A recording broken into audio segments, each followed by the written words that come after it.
Assalamualaikum warahmatullahi wabarakatuh. Salam sejahtera bagi kita semua. Perkenalkan, nama saya Amalia Dwi Sahara, mahasiswi jurusan Pendidikan Sejarah Universitas Sultan Ageng Tirtayasa. Pada pertemuan kali ini, saya akan mengulas pertemuan mata kuliah Sejarah Indonesia masa awal kemerdekaan sampai demokrasi terpimpin yang diampu oleh Ibu Eko Ribawati MPD dengan temanya yaitu Sejarah Indonesia masa demokrasi liberal masa kabinet Ali Sukiman yang dipantik oleh kelompok 2. Setelah Indonesia merdeka pada tanggal 17 Agustus 1945, perjuangan rakyat Indonesia masih belum berakhir. Penjajah atau Belanda pada saat itu masih belum mengakui proklamasi kemerdekaan Indonesia.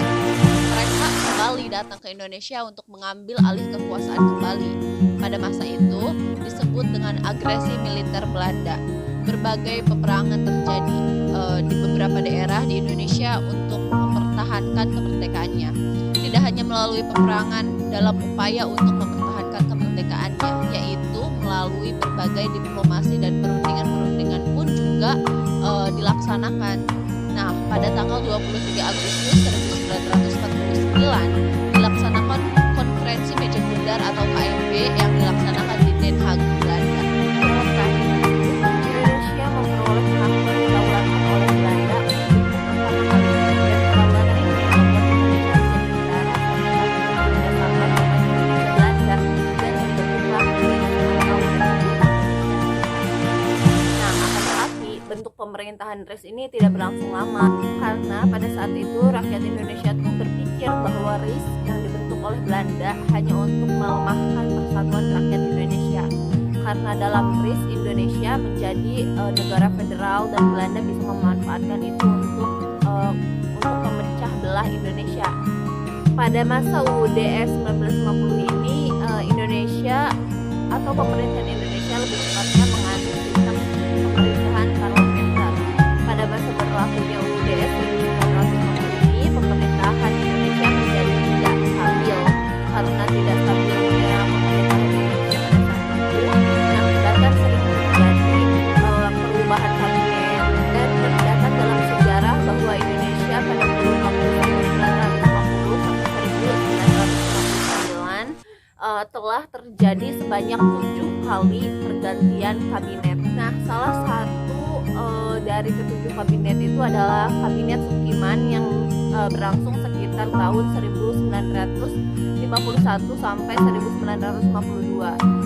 Setelah kabinet Natsir dinilai gagal dalam menjalankan roda kepemerintahan di Indonesia sehingga mendapat mosi tidak percaya diri pemerintah, dan tepat pada tanggal 21 Maret 1951 Perdana Menteri Natsir mengembalikan mandat kepada Presiden. Nah, Presiden Soekarno kemudian menunjuk Sukiman dari Partai Masyumi dan Joko Suharto dari PNI menjadi formatur.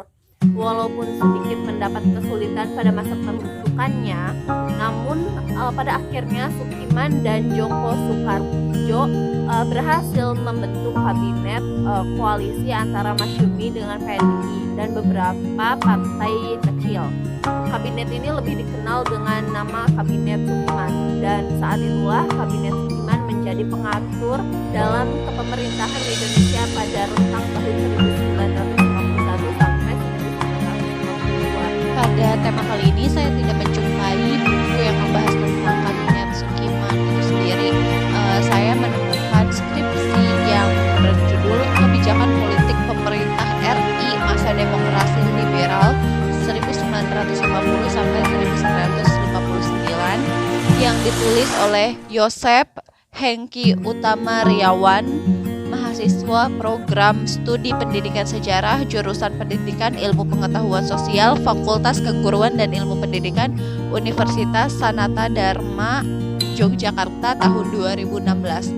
Di buku ini membahas secara keseluruhan tentang kebijakan politik pemerintah RI pada masa demokrasi liberal tahun 1950 sampai 1959, termasuk ketujuh kabinet yang sudah saya jelaskan tadi. Nah, di sini juga tentu saja membahas tentang masa menjelaskan bahwa pada masa pemerintahan Sudirman ada beberapa peristiwa dalam sejarah perekonomian Indonesia yang cukup legenda gitu. Di antaranya adalah nasionalisasi The Japanese Bank menjadi Bank Indonesia pada tanggal 22 Mei 1951. Awalnya terdapat peraturan bahwa mengenai pemberian kredit harus dikonsultasikan pada pemerintah Belanda. Nah, hal ini menghambat pemerintah dalam menjalankan kebijakan ekonomi dan moneter. Tujuannya adalah untuk menaikkan pendapatan dan menurunkan biaya ekspor, serta melakukan penghematan secara drastis. Perubahan mengenai nasionalisasi The Japanese Bank menjadi Bank Indonesia sebagai bank sentral dan bank sirkulasi diumumkan pada tanggal 15 Desember 1951 berdasarkan Undang-Undang Nomor 24 tahun 1951 dan memburuknya situasi fiskal. Ekspor mulai menurun akibat berlakunya bom Korea. Nah, selain dari faktor ekonomi, kabinet Sudirman ini menjadi sangat terkenal ya karena dilakukannya satu-satunya usaha yang serius pada saat itu untuk menumpas PKI, ya, seperti yang kita ketahui ya, bahwa dalam penumpasan PKI ini tentu pemerintah bekerja sama dengan Masyumi dan partai-partai lain yang cukup kontroversial. Pada awal jatuhnya kabinet Natsir, Presiden Soekarno menunjuk Siti Joyo Soekarno serta Sudirman Wirjasanjoyo membentuk kabinet koalisi dari Masyumi dan PNI. Walaupun mengalami kesulitan, pada akhirnya terbentuklah sebuah kabinet koalisi antara Masyumi dan PNI yang kemudian lebih dikenal dengan sebutan Kabinet Sudirman.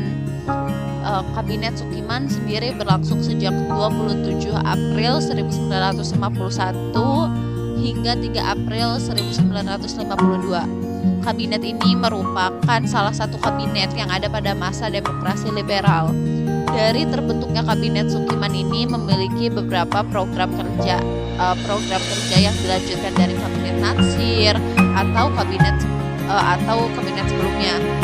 Terus beberapa program seperti pemulihan keamanan serta ketertiban pemerintah Indonesia, kemudian mengusahakan kemakmuran rakyat dan memperbarui hukum agraria negara sesuai dengan kepentingan para petani, serta mempercepat persiapan pemilihan umum dan menjalankan politik luar negeri secara baik. Seperti kabinet sebelumnya, Kabinet Sudirman juga memiliki banyak permasalahan serta persoalan yang terjadi di pemerintahan Indonesia. Percepatannya pergantian sebuah kabinet di masa demokrasi liberal seringkali diakibatkan oleh permasalahan-permasalahan di bidang politik. Kabinet yang dianggap tidak cakap dalam komunikasi politiknya sangat mungkin akan dapat mengambil sebuah permasalahan serta pertentangan oleh banyak oleh banyak kalangan, mulai dari kalangan militer dan kelompok-kelompok dalam partai pengusungnya sendiri. Militer menentang Kabinet Sudirman karena Kabinet Sudirman ini dianggap lambat dan tidak bertugas dalam menyelesaikan permasalahan-permasalahan serta pemberontakan yang sedang terjadi. Seperti pemerintah menghadapi pemberontakan yang terjadi di Jawa Barat, Jawa Tengah, terus Sulawesi Selatan yang kurang tegas gitu dianggapnya. Nah, kemudian bertambah lagi tidak stabilnya akibat terjadinya sebuah pertukaran nota antara Menteri Luar Negeri dengan Duta Besar Amerika Serikat. Kabinet Sudirman ini tidak berjalan dengan lama. Masalah utama yang menjadi penyebab runtuhnya Kabinet Sudirman ini adalah pertentangan dari Masyumi dan PNI atas tindakan Sudirman sehingga mereka menarik dukungan kepada kabinet tersebut. Kemudian penyebab salah satunya jatuhnya Kabinet Sudirman dikarenakan Mutual Security ARI adalah bentuk perjanjian keamanan dengan Amerika Serikat pada 1952 yang Menteri Luar Negeri Indonesia Ahmad Subarjo dari Masyumi secara diam-diam menandatangani persetujuan MSA atau Mutual Security ARI tersebut. Kemudian Kabinet Sukiman tidak mampu bertahan lama dan jatuh pada bulan Februari 1952. Terima kasih sudah menyaksikan video saya, semoga bermanfaat. Wassalamualaikum warahmatullahi wabarakatuh.